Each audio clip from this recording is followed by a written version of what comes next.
রিমাকে প্রতিদিন বিকালে একটু খেলা করার জন্য বাইরে নিয়ে যাওয়া হয়। তো ওকে আমি প্রায় বালির মাঠে আমাদের পাশে যে নদীর পাড়টা আছে ওখানে অনেক বাচ্চারা খেলা করে নিয়ে যায়। আজকে দেখি বাচ্চারা সব বালি নিয়ে খেলা করছে। ওদের এই খেলা দেখে কিন্তু আমার ছোটোবেলার কথা মনে পড়ে যাচ্ছিল। আসলে আমরাও কত বালি মাটি নিয়ে কত খেলেছি এরকম।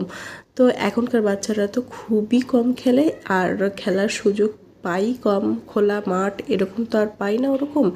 তো এরকমভাবে এতগুলো বাচ্চা খেলতে দেখে আমার নিজেরই খুব ভালো লাগছিল, আর মিহিমাও আসলে ওদের সাথে খেলতে চাচ্ছিল। তো ও আবার একটু বালিতে হাত দিতে কেমন ভয় ভয় পাচ্ছিল। ভয় ভয় বলতে কি, ওকে একটু নিষেধ করা হয়েছিল বিধায় ও আর বালিতে হাত দিচ্ছিল না।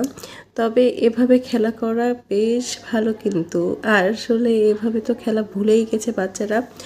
ও ওদের সাথে কথা বলছিল আর অনেক কিছু দেখছিল আর কি। ওকে আমি প্রায় মানে বাসার পাশের এই পার্কটাতে নিয়ে যাই। অনেক বাচ্চারা এখানে খেলাধুলা করে।